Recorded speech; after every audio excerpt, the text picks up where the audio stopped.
Hey guys, welcome to Relationship Stories with Story Slices, where we slice through the best Reddit tales just for you. Let's dive right into the first story. The first one is the Tittle story, and it starts like this. I never thought I'd find myself in a battle over my right to grill in my own backyard, but here I am. My name's Mike, and I've lived in my modest suburban home for the past 5 years. It's nothing fancy, but it's mine, and I've always taken pride in maintaining it. One of my favorite pastimes is firing up the grill on weekends and cooking for my family and friends. Little did I know that this simple pleasure would lead to a confrontation that would test my patience and resolve. It all started on a beautiful Saturday afternoon in early summer. The sun was shining, birds were chirping, and the smell of freshly cut grass filled the air. I had invited a few buddies over to watch the big game and enjoy some burgers and hot dogs. As I was setting up my trusty old charcoal grill, I noticed a woman I'd never seen before walking purposefully down the street, clipboard in hand. At first, I didn't think much of it. Maybe she was selling something or collecting signatures for a petition. But as she got closer, I could see her eyeing my property with a look of disapproval. She marched right up to my driveway and called out, "Excuse me, sir. What do you think you're doing?" Confused, I replied, getting ready to grill some burgers. Can I help you with something?"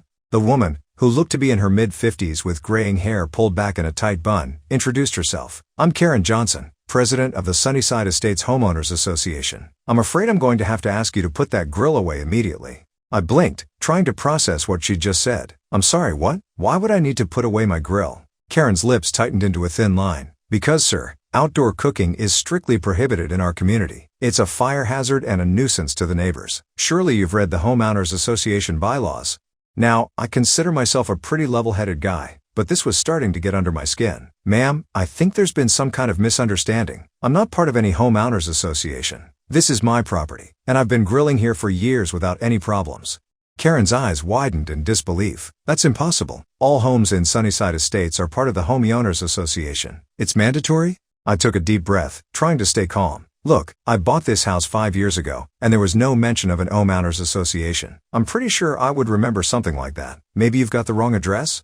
But Karen was having none of it. She flipped through the papers on her clipboard, her frown deepening. No, this is definitely the right street. Your address is 1234 Oak Street, correct?" I nodded, starting to feel a mix of frustration and amusement. "That's right, but I'm telling you, I'm not part of any homeowners association. Never have been."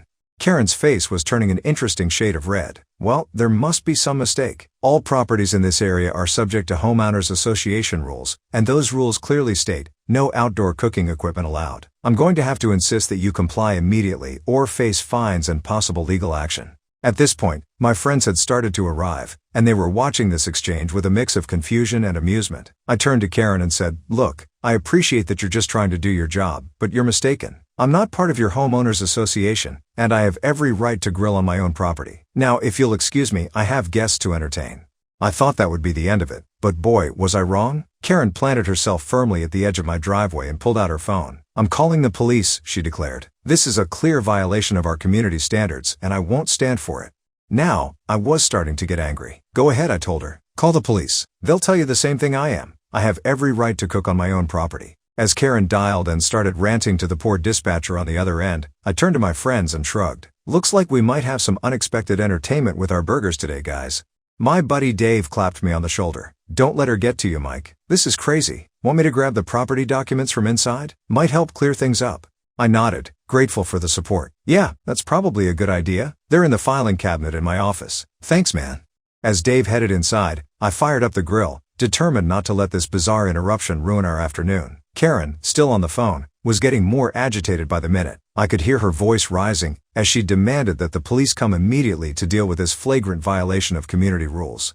About 15 minutes later, a police cruiser pulled up in front of my house. Officer Johnson, no relation to Karen, thankfully, stepped out, looking slightly bemused. He'd probably been expecting some kind of major disturbance, not a dispute over a backyard barbecue.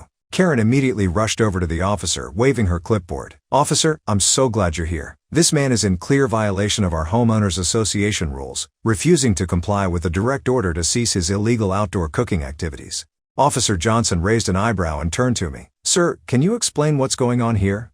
I sighed, feeling a headache coming on. "Officer, I've lived here for 5 years. I'm not part of any homeowners association, and I've never been told I can't grill in my own backyard. This lady just showed up today and started making demands." The officer nodded slowly, taking it all in. "Ma'am," he said, turning to Karen, "do you have any documentation showing that this property is part of your homeowners association?" Karen fumbled with her clipboard. Well, I'm sure it's here somewhere. All the properties in this area are part of Sunnyside Estates. Just then, Dave came back out with a folder full of documents. Mike, I found your closing papers and deed. Want me to show them to the officer? I nodded gratefully. Yes, please. Officer Johnson, these are my property documents. They should clarify things. The officer spent a few minutes reviewing the paperwork, occasionally glancing up at Karen, who was becoming increasingly flustered. Finally, he handed the documents back to me. Ma'am, he said to Karen, there's no mention of an homeowners association in these documents. As far as I can tell, mister, he glanced at me for confirmation. Stevens, I supplied. Mike Stevens? Mr. Stevens is well within his rights to cook on his own property. Unless you can provide some concrete evidence that his home is part of your homeowners association, I'm afraid there's nothing more to be done here. Karen's face went from red to pale. But that's impossible. All the homes in this area are part of Sunnyside Estates. There must be some mistake. I decided it was time to put an end to this nonsense. Karen, let me explain something. My house is on the very edge of what you consider Sunnyside Estates. When this area was developed, the original owners of my property chose not to join the Homeowners Association. It's been that way ever since. I'm sure if you check your records carefully, you'll find that my address isn't actually on your list of member properties. Karen's mouth opened and closed a few times, no sound coming out. She looked like a fish out of water. Finally, she managed to sputter. But the rules? The community standards? Officer Johnson stepped in, his voice firm but kind. Ma'am, I understand you're trying to uphold your community's standards, but you don't have the authority to enforce those rules on non-members. Mr. Stevens has the right to use his property as he sees fit, within the bounds of local laws and ordinances. Grilling in his backyard is perfectly legal. Karen looked defeated, but she wasn't quite ready to give up. Well, what about the smoke? And the smell? Surely that's a nuisance to the neighbors. I couldn't help but chuckle. Karen, I've been grilling here for 5 years. None of my neighbors have ever complained. In fact, I gestured to the houses on either side of mine. Bob and Sarah over there often join us for cookouts, and the Johnsons on the other side love it when I send over a plate of ribs. As if on cue, my neighbor Bob called out from his yard, "Everything okay over there, Mike?" Smelled the grill firing up and was hoping for an invite. I waved back, grinning. Just a little misunderstanding, Bob. Come on over in a bit. Plenty of burgers to go around. Officer Johnson turned back to Karen. Ma'am, I think we've established that there's no issue here. Mr. Stevens is not violating any laws or enforceable rules. I'd advise you to double-check your homeowners association records and be more careful about approaching non-members in the future. Have a good day, folks. With that, the officer tipped his hat and headed back to his cruiser, leaving Karen standing there, looking utterly deflated. I almost felt sorry for her. Almost? Karen, I said, trying to strike a conciliatory tone, I understand you were just trying to do what you thought was right, but next time, please make sure you have all the facts before making accusations. Now, would you like to join us for a burger? No hard feelings. For a moment, I thought she might actually take me up on the offer, but then she straightened her back, clutched her clipboard to her chest, and said stiffly, "No, thank you. I need to go review our membership records. Good day, Mr. Stevens."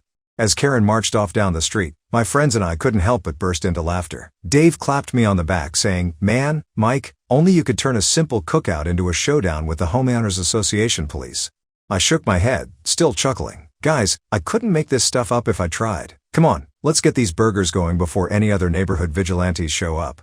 As we gathered around the grill, cracking open beers and sharing jokes about the afternoon's excitement, I couldn't help but feel grateful. Grateful for my home, my friends. And yes, even grateful that I wasn't part of an homeowners association that would try to dictate how I enjoyed my own property.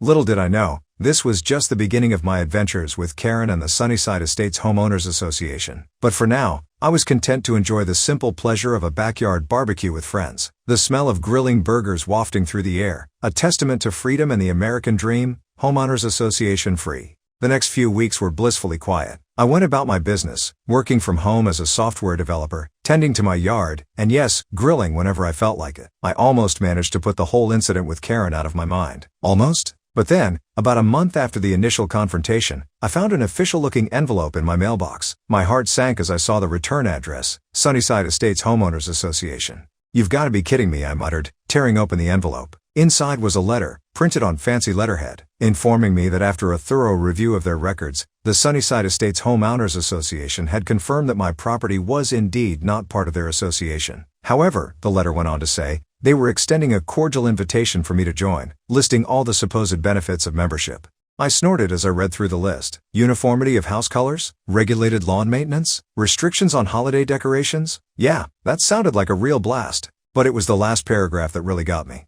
We hope you will consider this opportunity to become part of our thriving community. Please note that while your property is currently exempt from our rules, any activities that could be considered a nuisance to homeowners association members may still be subject to complaint and potential legal action. We strongly encourage you to review our community standards and align your property usage accordingly. I crumpled up the letter and tossed it in the recycling bin. Not a chance, I said to the empty room. That weekend, feeling a bit rebellious, I decided to host a big cookout. I invited friends, neighbors, co-workers, anyone I could think of. I even put up a few posts on local community Facebook groups, inviting people to stop by for some free food and drinks. The day of the cookout arrived, and it was perfect grilling weather. Sunny, with a light breeze to keep things comfortable. I had my grill going full blast, with burgers, hot dogs, and a couple of racks of ribs smoking away. The smell was heavenly. People started arriving around noon, and soon my backyard was filled with laughter, conversation, and the clinking of beer bottles. Kids were running around playing tag, and a couple of my buddies had set up a cornhole game in the front yard. I was in my element, flipping burgers and chatting with guests, when I saw a familiar figure marching down the street. Karen was back, and she did not look happy. She stormed up to my property line, clipboard in hand as always. "Mr. Stevens?" she called out, her voice shrill. "What do you think you're doing?" I sighed, handing the spatula to my friend Dave. "Here we go again," I muttered. Plastering on my best friendly smile, I walked over to where Karen was standing. "Afternoon, Karen," I said cheerfully. "Just having a little get-together with friends and neighbors. Would you like to join us? Plenty of food to go around." Karen's face was turning that interesting shade of red again. "This is unacceptable," she sputtered. "The noise, the smoke, the traffic on our street. You're disrupting the entire neighborhood."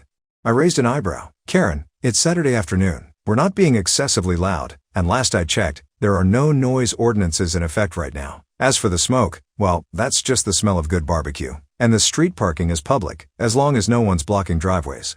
Karen waved her clipboard at me. "Did you not receive our letter? We strongly encouraged you to align your activities with our community standards." I nodded, keeping my voice calm. "I did receive your letter, Karen, and I appreciate the invitation to join your homeowners association, but I've decided to decline. As for your encouragement to follow your rules, well, that's all it is, encouragement. I'm not bound by your regulations." But the nuisance clause?" Karen spluttered. "We warned you that activities causing a nuisance could be subject to legal action."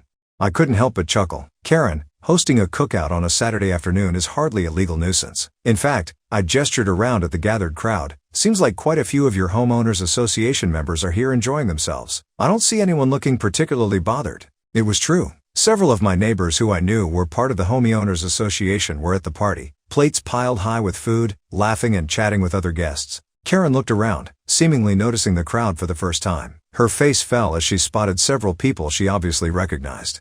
Just then, Bob, my next-door neighbor and homeowners association member, walked up, a beer in his hand. "Everything okay here, Mike?" he asked, eyeing Karen warily. I smiled. "Just fine, Bob." Karen here was expressing some concerns about our little get-together. "What do you think? Is this shindig bothering you?" Bob laughed heartily. "Are you kidding? This is the most fun I've had in ages. You know, Karen," he said, turning to face her, "one of the reasons I was hesitant to join the homeowners association was because I was worried it would prevent friendly gatherings like this. I'm glad to see I was wrong." Karen's mouth opened and closed a few times, no sound coming out. She looked utterly flabbergasted. I decided to press my advantage. "You know, Karen, I think there's been a bit of a misunderstanding here. You seem to be under the impression that your homeowners association rules somehow apply to me, or that you have the authority to dictate what I do on my property. That's simply not the case." I paused, making sure I had her full attention. "I'm not trying to cause trouble. I'm just living my life, enjoying my property, and spending time with friends and neighbors. If that happens to conflict with your personal preferences or your vision for the neighborhood, well, I'm sorry, but that's not really my problem." Karen's face was a mix of emotions, anger, confusion, and what looked like a dawning realization that she might be in the wrong. She opened her mouth to speak, but I held up a hand. "Before you say anything else, Karen, I want to make something clear. I've been polite up until now, but if you continue to harass me or try to interfere with my legal activities on my own property, I'll have no choice but to consider it a form of harassment. And trust me, you don't want to go down that road."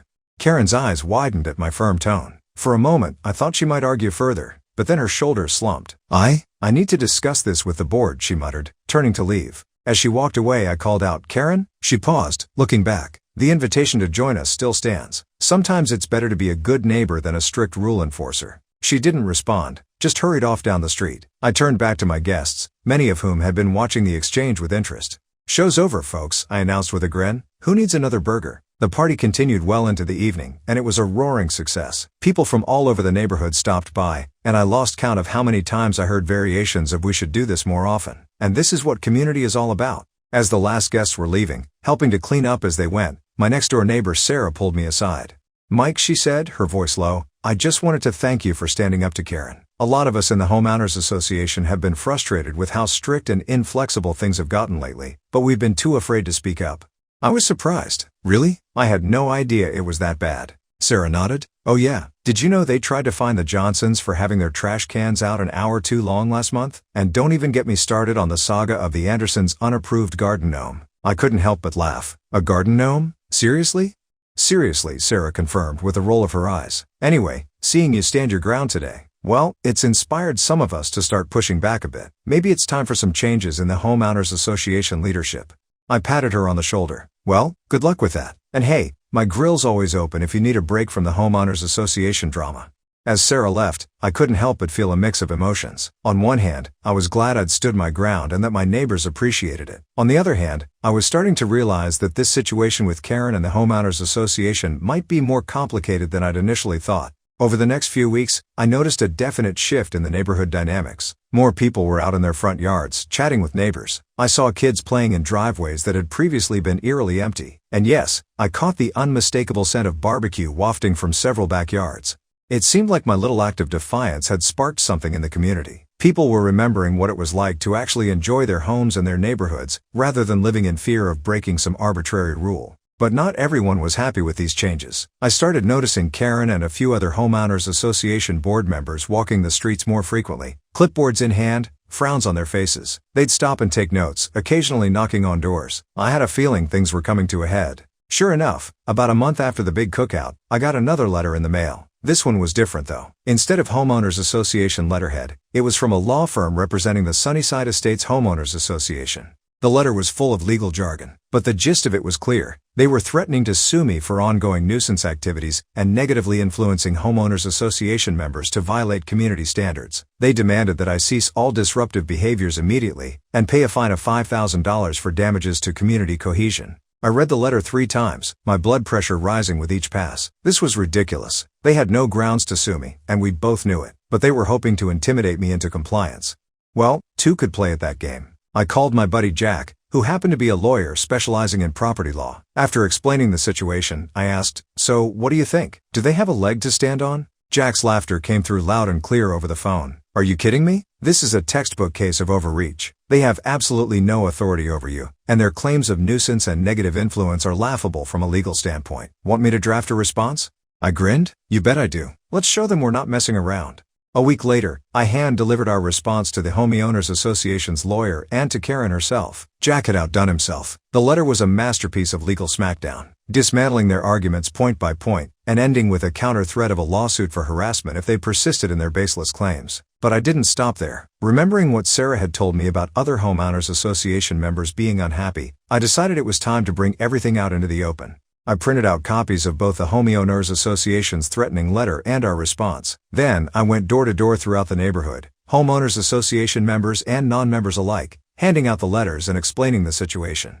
The response was overwhelming. People were outraged at the Homeowners Association's behavior. Many longtime members admitted they'd been intimidated into silence for years, afraid to speak out against the increasingly draconian rules and enforcement. Word spread quickly, and soon my phone was buzzing constantly with texts and calls from neighbors. People were organizing, planning to attend the next Homeowners Association meeting en masse to demand changes. The night of the meeting arrived, and I stood outside the community center, watching as car after car pulled into the parking lot. The small meeting room was soon packed to capacity, with people spilling out into the hallway. Karen and the other board members looked shell-shocked as they called the meeting to order. They clearly hadn't expected this level of turnout or the anger simmering in the room. For the next 3 hours, I listened as neighbor after neighbor stood up to voice their frustrations. Stories of petty fines, arbitrary rule enforcement, and a general feeling of oppression poured out. It was cathartic, years of pent-up resentment finally finding release. Through it all, Karen and the other board members sat in stunned silence. Their power was evaporating before their eyes, and they knew it. Finally, as the meeting was wrapping up, I stood to speak. "Folks," I said, looking around the room, "I'm not a member of your Homeowners Association, and I don't intend to become one. But I am a member of this community. We're neighbors, all of us. And neighbors should look out for each other, not police each other. I paused, letting my words sink in. I think it's clear that changes need to be made, not just to the rules, but to the whole culture of how this homeowners association operates. You have a choice to make. You can continue down this path of strict enforcement and threats, alienating your members and creating a climate of fear. Or you can remember why homeowners associations were created in the first place, to bring communities together and protect everyone's interests, not just a select few. The room erupted in applause. People were standing, cheering, some even wiping away tears. I caught Sarah's eye in the crowd, and she gave me a thumbs up. As the noise died down, one of the other board members, a man named Tom who I'd never spoken to before, stood up. I think he said, his voice shaky but determined, that it's time for some new leadership on this board. I move that we hold an emergency election, right here, right now. The motion was seconded immediately, and within an hour, a new board had been elected. Karen and her allies were out, replaced by a group of neighbors committed to reform, and a more balanced approach to community management. As people were leaving the meeting, still buzzing with excitement about the changes to come, Karen approached me. She looked tired and defeated. "Mr. Stevens," she said, her voice barely above a whisper, I owe you an apology. I was so focused on maintaining order that I lost sight of what really matters in a community. I'm sorry for all the trouble I've caused you." I was taken aback by her sincerity. "Thank you, Karen," I replied, offering my hand. "I appreciate that. And for what it's worth, I understand you were just trying to do what you thought was best for the neighborhood. Maybe now we can all work together to build the kind of community we all want to live in." She nodded, shaking my hand briefly before turning to leave. As I walked home that night, I couldn't help but feel a sense of pride, not just in standing up for myself, but in being a catalyst for positive change in my community. It had been a long, sometimes frustrating journey, but in the end, it was worth it.